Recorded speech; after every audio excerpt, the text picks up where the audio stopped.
네, 안녕하십니까. 김리희 교수입니다. 오늘은 여러분과 같이 부가가치세의 두 번째 큰 단원으로서 영세율 적용과 면세를 중심으로 부가가치세, 과세표준과 세율 계산을 다루도록 하겠습니다. 우선 영세율 적용에 대해서 설명을 드리겠습니다. 영세율, 영하면 이제 제로잖아요. 제로 세율입니다. 그래서 제로 세율을 적용하는 것을 영세율 적용이라 이렇게 말합니다. 그러면 영세율 제도는 영세율 적용을 말하는데 영의 세율을 어디다 적용할 것이냐 하는 것이 문제가 되겠습니다. 그러니까 첫째는 뭐냐면 공급에 대해서 재화나 용역의 공급에 대해서 0을 적용한다. 0%를 적용한다. 이런 얘기거든요. 그러면 다시 이제 이 말씀을 가지고 이 내용을 가지고 한번 풀어보겠습니다. 이 무슨 뜻이냐면은 우선요 우리가 뭐라 그랬습니까? 매출액이라 그랬습니다. 매출액 곱하기 세율 10% 마이너스 매입세액입니다. 매입액 곱하기 세율이 아닙니다. 이건 우리가 계산하는 게 아니고 거래처에서 이미 다 계산해 오기 때문에 이건 우리가 계산할 필요가 없는 겁니다. 그래서 그냥 바로 매입세액을 빼준다. 이렇게 맞는데 이걸 모르고 그냥 매입세액에 매입액 곱하기 세액이다 해가지고 다 계산한다고 그렇게 생각하는데 이것은 우리가 생각이 아니라 거래처, 매입처에서 계산하기 때문에 그냥 우리가 할 거는 매출액 곱하기 세율만 적용하면 되겠습니다. 그러면 이제 이게 바로 부가가치세가 나옵니다. 이 부가가치세가 나오는데 여기서 이제 뭘 적용하느냐 하면은 세율, 요걸 매출액이죠. 매출액의 세율을 적용한다. 이걸 0%를 적용한다는 겁니다. 0%. 그러면 전체가 제로가 되겠죠. 그럼 여기 잠깐만요. 요 매출액에서 0을 한다 그러면 이 매출액은 뭐냐? 매출액은 공급가액이다 이런 얘기입니다. 요 공급가액은 나중에 이걸 공급가액을 과세표준이라 그런다.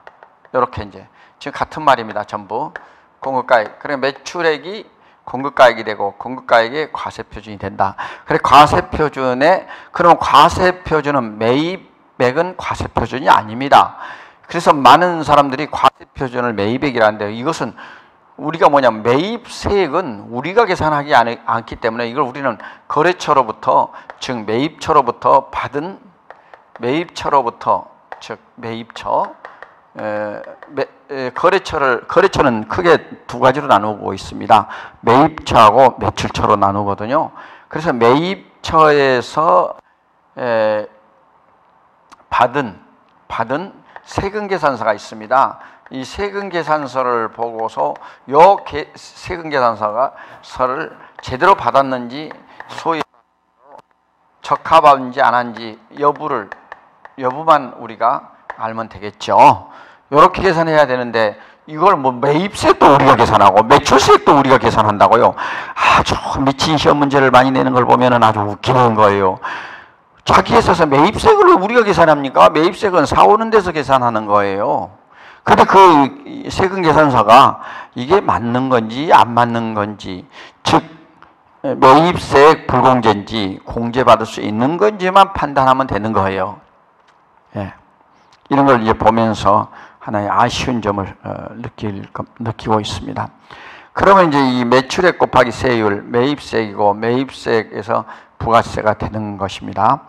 그러면 이제 여기서 이제 이 영의 세율을 적용하고 좀 이따 이제 말씀을 다시 드리겠습니다만은 이제 면세제도를 공부할 때 면세는 바로 세율이 없는 겁니다. 따라서 세율이 없기 때문에 부가가치세가 없다. 이렇게 설명을 드릴 수가 있겠습니다. 자, 그래서 이제 이 매입세액을 요만큼 받은 매입세액을 적법 여부를 봐가지고 이 매입세액이 공제받을 수 있는 매입세액이구나 하면은 공제 대상 불공제가 아니고 공제 대상 매입세액이 되는 겁니다. 이 매입세액은 우리가 계산하는 거 아닙니다. 그런데 시험 문제는 꼭 매입세액을 우리가 계산하라고 이렇게 나와요. 아주 웃기는 거죠, 그건. 말도 안 되는 것을 그렇게 출제를 하고 있어요. 참 자기 회사에서는 뭘만 하면 되냐면 매출세액만 계산하면 되는 거예요. 자, 공제대상 매입세액이 있어요. 요 공제대상 매입세액을 이 뭐가 되겠어요? 요것은 환급을 받게 됩니다. 환급. 그래서 나중에 부가세는 요 영세율 적용 부가세는 0이 되기 때문에 이걸 뭐냐면 환급 이만큼 금액을 마이너스가 되기 때문에 마이너스는 삼각형 표시합니다. 환급세액이다. 이렇게 말씀을 드릴 수가 있겠습니다. 자, 다시 한번 예를 들어서 설명드리겠습니다. 부가가치세를 1,000원짜리 물건을 1,000원의 물건을 얼마에 팔았냐면은 1,500원에 팔았습니다. 그러면 사올 때 1,000원이죠. 사올 때 1,000원인데 이게 부가가치세 냈기 때문에 10%를 냈기 때문에 정확히 말하면 이것은 1,100원짜리를 사온 것이 됩니다. 왜냐하면 10%를 포함시켰으니까요. 그러면 포함시켰다는 것은 1,000원짜리를 1,100원에 사왔어요. 그러면 이 사람은 1,100원에 사다가 1,500원에 팔았어요. 근데 부가세를 또 물리잖아요. 물리면은 얼마를 물리겠어요? 10%를 물리겠죠. 그러면 사실은 여러분들 여기서 10을 곱한 것이 아니라 사실은 110을 곱한 거죠. 그러면 얼마예요? 150원을 더 10%니까 더 붙였으니까 1,650원이 되는 겁니다. 그러면 1,650원 빼기 이렇게는 근데 이거 이렇게 해서 1,100원 빼면 이제 정상적으로 하면 얼마가 나와요? 이거 1,100원에서 1,650원을 빼니까 그러니까 이제 여기서는 1,650원이 포함된 가격에 팔았어요. 그럼 거꾸로 빼면 이게 150원이거든요. 그렇죠? 요것은 이제 여기 나오는 우리가 부담한 세액은 100원이거든요. 그러면 빼고 나면 정상적으로 말하면 이건 50원의 VAT, 부가가치세가 50원이 나오는 겁니다. 근데 납부해야 될 부가세예요. 그런데 여기다가 요 10% 대신 0을 곱해버려요. 0%. 영회세율을. 그럼 이게 다 없어져 버려요. 0이 되죠? 그러면 요것만 남아져요. 요거 10%니까 요건 이제 우리가 부담한 세액이죠. 그래서 100원. 100원을 어떻게 한다? 환급받아요. 나중에 배우겠습니다만 환급세액입니다. 환급세액은 50원이 아니고 100원을 다 받아요. 그래서 이 부가가치세는 특징이 뭐냐? 영세율 적용의 특징이 뭐냐면은 특징이 뭐냐? 완전 면세다. 완전 면세다. 완전 면세가 되는 겁니다. 그리고 또 두 번째 그 부가세의 특징은 이제 환급도 받지만은 또 그 부가세 부담의 역진성을 완화한다는 의미도 있어요. 역진성. 역진성이라는 게 반대로 말한다면은 우리나라에서는 부가세를 냈는데 외국에 나가서는 부가세를 안 내잖아요. 또 거기 나라 세금을 내버리잖아요. 그러니까 거기서 낸 것을 갖다 여기서 환급을 받을 수가 없잖아요. 그러니까는 나중에 이제 그 완전히 영세율을 적용해가지고 수출을 촉진시키고 국내에서 냈던 세금을 다 돌려주는 이러한 시스템이 되겠습니다. 그래서 이걸 역진성이라 그래요. 역진성. 역진성을 이제 하나 완화하는 데 있다. 이렇게 들을 수가 있겠습니다. 자, 그러면 이제 부가 영세율 대상에는 뭐냐면은 영세율 적용 대상을 보겠습니다. 그러면 영세율 적용은 어떤 것들이 적용 대상이 되느냐? 첫째가 책을 보시죠. 우리가 이제 과세사업자에 한다. 그런데 과세사업자. 과세사업자 하면은 두 개밖에 없죠. 뭐예요? 일반 과세자. 과세. 일반 과세가 있고, 과세자가 있고, 간이과세자가 있습니다. 이렇게 두 개거든요. 이걸 과세사업자는 두 개로 나눠요. 면세, 그냥 사업자는 이제 과세사업자고 면세, 이 반대가 과세사업 반대가 이제 면세사업자예요. 면세사업자. 이렇게 나누어지는 겁니다. 간이과세자도, 과세자가 이제 영세율 적용을 받으려면은 간이과세도 물론 이제 간이과세 영세율 적용을 받을 수가 있어요. 그러면 이제 이게 4,800만 원이 넘어버리면은 간이과세자를 포기해야 됩니다. 그래서 간이과세자 포기하면 이제 한 번 포기하면 3년간을 간이과세를 받지 못하니까 3년간이 이제 포기 유예가 되는 겁니다. 그래서 간이과세자가 수출이나 이런 영세율 적용받기 위해서는 간이과세자를 포기를 하게 됩니다. 그래서 일반 과세자로 돌려야 돼요. 왜냐하면 4,008연간 공급 가액이 공급 대가가 공급 가액이 아닙니다. 공급 대가, 부가가치세 포함된 것을 공급 대가라 그러고 부가가치세가 포함되지 않는 것을 공급 가액이라 그럽니다. 이런 공급 대가 4,800만 원을 이제 소위 말하는 대로 이상이 돼버리면은 초과하면은 일반 과세자가 되기 때문에 포기를 해야 돼요. 영세율. 근데 4,800만 원이라면 수출업자가 4,800만 원, 1년에 4,800만 원 수출을 그 말이 안 되는 거죠. 될 수도 있지만은요, 이론적으로는. 예, 이래서 간이과세자는, 그리고 또 하나는 간이과세자는 뭘 발행할 수가 없냐면 세금 계산서를 발행할 수가 없어요. 좀 이따가 이제 다음에 제 3장에서 간이과세자에 대해서 이제 설명을 드리도록 하겠습니다만 이렇게 이제 할 수가 없어요. 그래서 간이과세자는 딱 정해져 있어요. 이 포기를 또 해야 돼요. 그때 설명을 다시 드리도록 하고. 그래서 이제 면세사업자는 면세사업자가 난 영세율 받겠다. 이 면세사업자는 또 뭘 발행 못해요? 세금계산서를 발행 못해요. 세금계산서 발행 못합니다. 못하고 뭔만 해요? 그냥 계산서만 발행해요. 세금계산서 아니고 계산서. 계산서만 발행하거든요. 이렇게 계산서만 발행하기 때문에 면세사업자는 환급도 받을 수도 없고, 그러다 보면 이제 나 면세 안 하고 그냥 과세 대상으로 해서 일반 과세자로 하겠다 하면 또 면세사업자도 포기를 해야 돼요. 포기. 면세사업 포기 신고서를 내야 돼요. 이것도 포기 한번 신고 내면은 3년간 유예예요. 3년간 유예됩니다. 이런 특징이 있거든요. 예. 그래서 면세사업자나 간이과세자들이 일반적으로 일반 과세자가 되려면은 전부 영세율 적용받기 위해서는 면세사업을 포기하면 됩니다. 자, 영세율 적용 재화 또는 영역의 범위를 보겠습니다. 이 영세율 적용,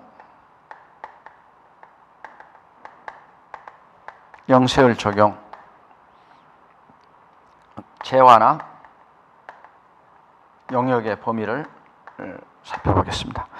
우선 재화를 여러분 내가 뭐라 그랬냐면 재화는 뭐 앞에 나오는 뭐 법률상 계약상의 모든 원인이라 그렇게 했고, 영역은 이제 서비스라고 그래서 이제 영무나 재화를 말한다 그랬습니다. 그런데 이제 재화는 이제 뭘 하냐면은 재화는 그냥 쉽게 말하면 물품입니다. 물건. 그다음에 영역은 뭐냐면 서비스. 그냥 서비스라고 보면 됩니다. 너무 외국말이 더 쉬워요. 우리말보다. 서비스가 이렇게 해요. 영역이란 말은 우리말로 서비스를 번역한 건데 더 어려워요. 영역이란 개념도 영역 또는 영무라 그랬습니다. 그래서 또 학생들한테 물으면 우리말이 더 어렵다. 우리가 그만큼 외국에 그 한 것 외국말이 지배하고 있다는 어떤 반증도 되겠습니다. 자, 한번 살펴볼까요? 이런 문제가 시험에 나올 때는 가로 안에 있는 것들이 더 중요하다. 요예를. 자, 수출하는 재화, 국외에서 제공하는 영역, 선박 항공 외국 항공역, 기와 외화 혜택 제한의 영역. 이렇게 5가지 그 조세특례 영세율 적용 대상 재화 또는 영역이라 그랬는데, 여기서 이제 수출한 재화는 일반 수출, 내국 신용장, 구매 승인서, 여기에 의해서 공급하는 그 수출 재화를 말합니다. 이것은 일반적으로 이렇게 요것 문들 때는 한 세무액에 3급쯤 나오는데 이제 세무액이 2급쯤 나오면 이런 건 안 나와요. 이런 건 안 나오고 이제 깊이가 있게 나옵니다. 자, 여기서 이제 영세율 적용과 세금 계산서를 보겠습니다. 직수출하는 경우가 있고요. 이제 이럴 때 우리가 이제 직수출하는 경우가 있습니다. 이 직수출. 영세율 적용할 때는 이제 2가지로 보겠습니다. 직수출. 직접 수출하는 걸 직수출이라고 그러고요. 이제 간접 수출하는 걸 이제 간접으로 수출하면 간접 수출이라 이런데, 직수출하는 경우에 직접 수출하면은 이 세금 계산서 교부 의무가 면제됩니다. 바로 그냥 면제돼요. 예, 세금 계산서 직접 수출하기 때문에 세금 계산서 교부 의무 면제를 받고 있어요. 그런데 이제 간접 수출입니다. 간접 수출은 여러분들 누굴 통해서 한다 이런 얘기란 뜻이잖아요. 직접 우리 회사가 바로 외국에다가 사업장 두고 수출하는 것이 아니고, 어떤 그 수입업자, 외국의 수입업자를 통해서 하던가, 우리나라의 또 수출업자를 통해서 하던가, 이렇게 해서 수출하는 걸 우리는 간접 수출이라 그럽니다. 그러면 이때는 이제 뭐냐면은 바로 이제 그 수출업자에게 이제 세금 계산서를 교부합니다. 이 수출업자를 통해서 하면은 수출업자에 대해서 세금 계산서를 교부하고, 매출세액은 항상 0이다. 요 매출세, 이것이 이제 매출세액이잖아요. 요 매출세액 이게 0이 돼 버리죠. 0을 곱하니까 0이 된다. 뭐 이런 얘기가 되겠습니다. 그 다음에 세금계산서는 내국신용자 구매 확인서에 의한 수출이 이 세금계산서를 발급하고, 의무는 뭐냐? 직수출하는 재화는 면제된다 했죠. 직수출하는 경우는 교부 의무가 면제되고요. 그 다음에 국외에서 제공하는 용역 당연히 면제되고, 선박항공기 외국 항행 용역 이런 것들 잘 다루십시오. 지금 여기서 보시는 요것들이 시험에도 잘 나옵니다. 예. 그 다음에 이제 면세 제도를 같이 보겠습니다.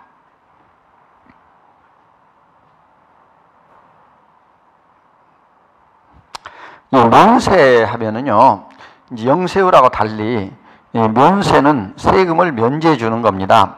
근데 완전히 면제가 되느냐 하는 것이 이제 문제거든요. 자, 완전 면제가 아니라는 것을 이제 지금부터 한번 살펴보겠습니다. 자, 세금 계산서는 우리가 이제 몇 번입니까? 네. 지금 408쪽에 6번, 5번 면세를 보겠습니다. 면세제도. 요 면세 제도는 이제 부가가치세 납세 의무가 없는 거죠. 면세니까요. 그러면 일반적으로 다시 이제 들어가겠습니다만은, 자, 매출액 곱하기 세율.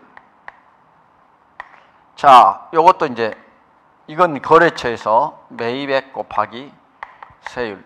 요게 일반적인데 이건 우리가 하는 거 아니라 그랬어요. 거래처에서 하는 거라 했어요.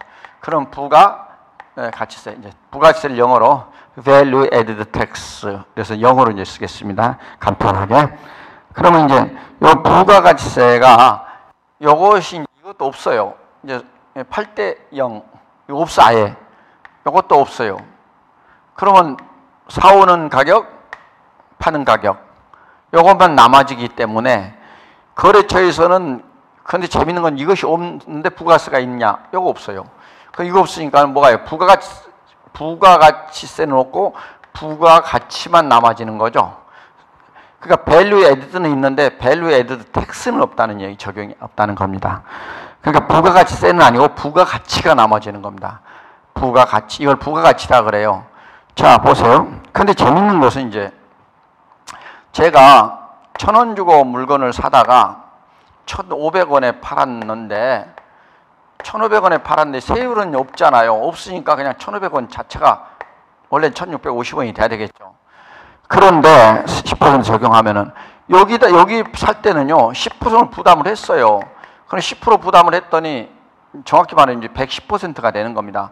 여기 10%니까는 1,100원이 돼요.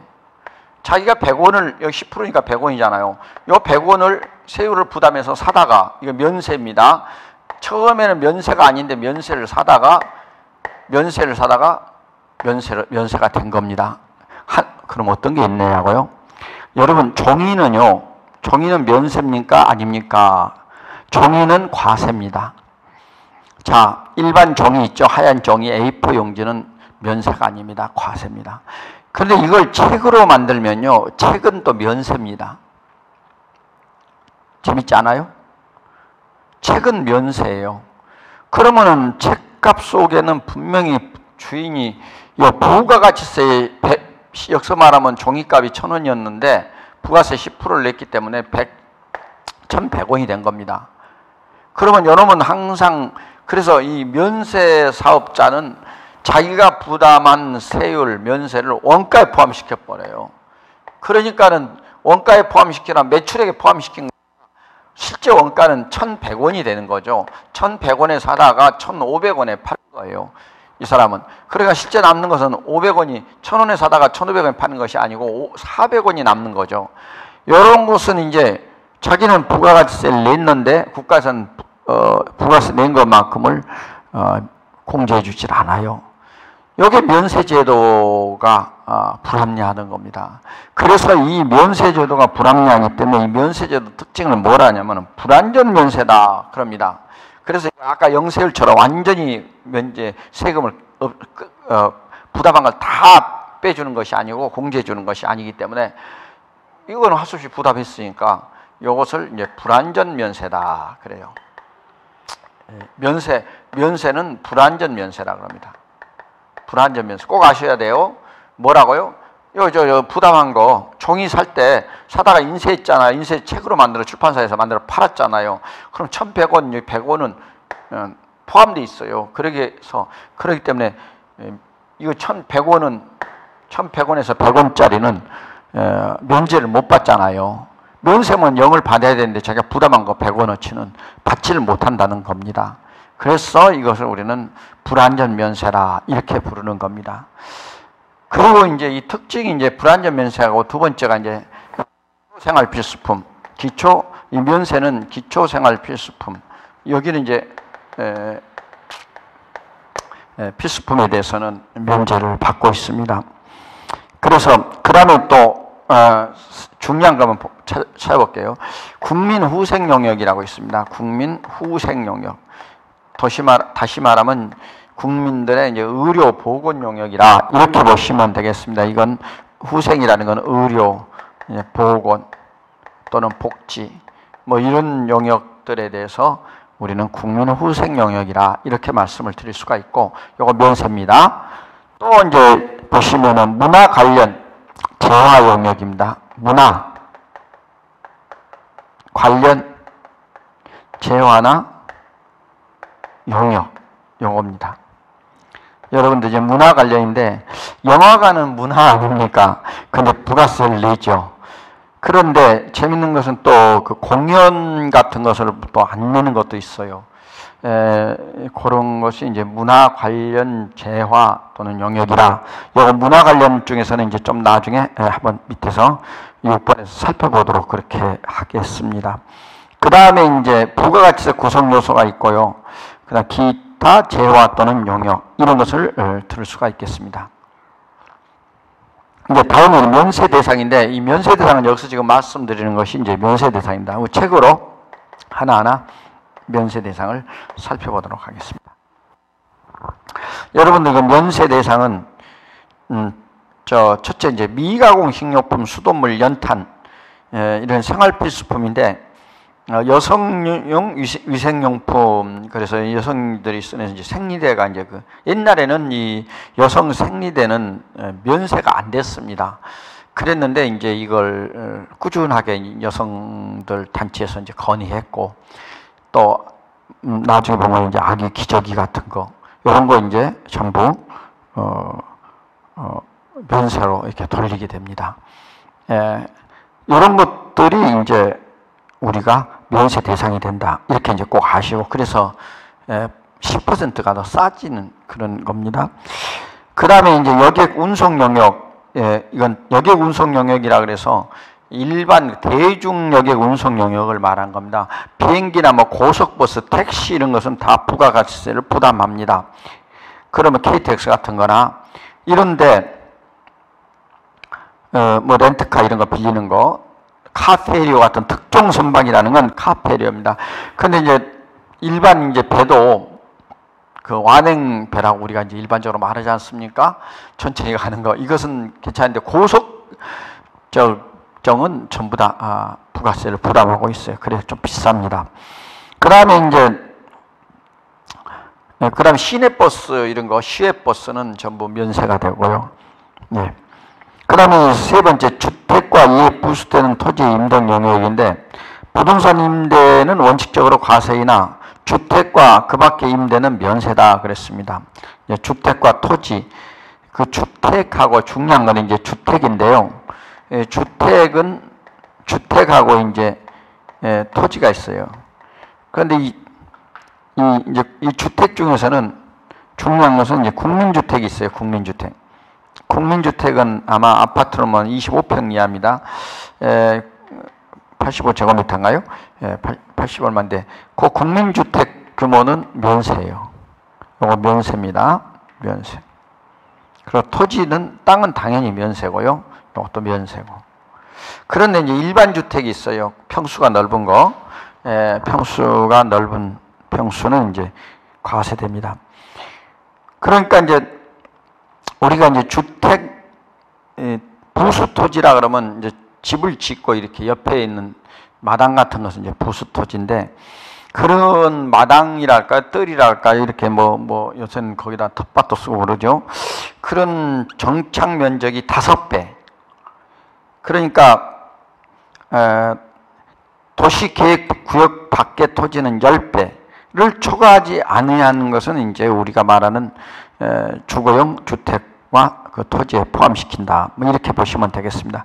서울이나 경기도는 도시계획구역 아니거든요. 그래서 5배까지만 봐주고, 지방에 이제 들은 이제 전부 그 10배까지 이렇게 해서 좀 범위를 넓혔습니다. 그래서 이제 이걸 이렇게 된 것은 이제 우리가 토지를 주택하고 부수되는 토지 임대 영역 세 번째 설명을 드리는 겁니다. 이럴 때 우리가 만약에 서울에서 경기도에서 그 주택을 임대했는데 임대하고 토지가 너무 5배가 넘는다 그러면은 그 부분은 토지의 임대로 봐가지고 부가가치세를 과세하겠다. 이런 얘기가 되겠습니다. 그 다음에 네 번째가 이제 의료보건 영역과 혈액이 있습니다. 여러분들 뭐 길가에서 헌혈하라고 한 거죠. 이거 면세입니다. 의사, 간호사, 한의사, 수의사. 그런데 여기서 애완동물은 수의사는 중에서 애완동물 진료는 제입니다. 돼지, 소나 말이나 이런 것은 애완동물이 아니죠. 그런데 어떻게 보면 애완동물이 되냐? 개하고 고양이 뭐 이런 건 애완동물 진료하는 것 때문에 부가세를 내야 됩니다. 그래서 여러분들 좀 비싸게 강아지 하나 제대로 기르고 사람 한 사람 애기 기르는 것만큼 돈 들어가죠. 이런 것. 또 장의사, 여기는 이제 면세고. 교육 영역에 보겠습니다. 학원이나 이런 훈련소, 교습소 이런 것은 다 이제 면세를 받는데, 청소년 수련시설도 면세를 받습니다. 면세를 받는데 운전학원하고 무도학원이 뭐죠? 댄스 학원이라고 이제 우리가 이제 흔히 말하는데, 이런 무도학원은 부가세를 부담합니다. 그래서 국가에서 지정한 학원이 2개는 아니라 뭐 이런 겁니다. 그런데 태권도 이런 건 이제 괜찮은데, 무도학원은 춤추는 학원은 무도학원입니다. 무술하는 학원이 아닙니다. 그 2개는 꼭 외워 놓으셔야 돼요. 운전학원, 무도학원. 요거 잘 나와요. 그 다음에 6번째가 이제 신문, 잡지, 관보, 통신, 방송인데, 광고는 부가세를 냅니다. 그 다음에 이제 아까 말씀드린 7번째 토지인데, 토지는 면세입니다. 토지는 면세지만 주택과고 그 토지를 임대할 때는 과세입니다. 토지는 임대할 때는 과세고, 토지를 이제 땅은 원래는 이제 사고 팔 때는 면세가 되겠습니다. 그 다음에 국민주택과 주택 건설용 영역, 리모델링 영역을 포함해서 면세고요. 그 우표는 면세인데, 여러분 수집용 우표 있죠? 수집용 우표. 여러분 기념우표라고 우리가 말하는데 이건 부가세 내야 됩니다. 인지, 증지, 복권, 공중전화. 여러분들 다 면세입니다. 그런데 인지하고 증지는 뭡니까? 인지는 정부에서 발행한 걸 인지고, 정부가 아닌 데서 이렇게 발행한 걸 증지라 그럽니다. 그래서 정지는 뭐 이런 기관에서 발행할 수가 있습니다. 그 다음에 이제 열 번째 그 금융보험 영역이라고 있습니다. 금융보험 영역은, 근데 여러분들이 보험회사나 은행 있죠, 은행에서 건물을 지어가지고 또는 건물을 짓습니다. 근데 은행들이 왜 보험회사 건물 잘 짓는지 아세요? 딴 것은 이렇게 지어가지고 팔면은요, 은행들이 자기가 쓰고요, 팔면은 부가세를 안 내요.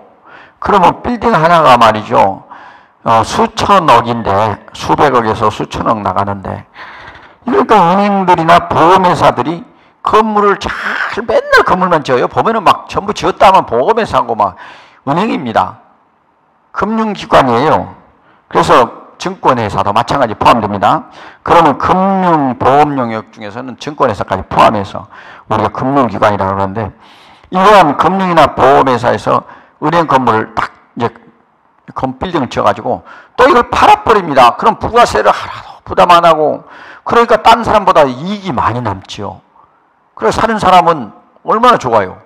파는 사람은 부가세 안 내고 팔고, 지을 때도 부가세도 안 내고, 팔 때도 안 부담시키고, 아주 면세라서 아주 되게 좋습니다. 그래서 아주 빌딩들, 딴 데보다 10%도, 10%가 큰 돈이잖아요. 100억짜리 빌딩이라면요, 10억이 남는데요, 공짜로. 아주 그래서 이걸 악용이라고 저는 봅니다만은 아주 잘 이용하고 있어요. 예, 그래서 길가에 다니다 보면, 아이고, 너 어느 보험회사야? 어느 증권회사야? 어느 은행이야? 이것들이 빌딩 잘 짓는 데는 아주 유명합니다. 다른 일반인들 빌딩 지으려면 아주 돈이 더 들죠. 10%는 굉장히 큰 돈입니다. 자, 국민주택과 당해 주택의 건설 영역, 이거 했군요. 이제 11번 저술, 작곡 등 인적 영역은 부가세가 면세되고요. 예술 창작품, 예술 행사, 문화 행사, 아마추어 운동 경기, 그 다음 13번 도서관, 과학관, 미술관, 그 다음에 박물관, 동물원, 식물원, 이런 것은 면세입니다. 그런데 여기서 하나 재밌는 것은 서울랜드 같이 이제 놀이공원은요, 면세입니까? 아닙니까? 면세가 아닙니다. 놀이공원은 여기에 안 들어가요. 대공원, 어린이 대공원,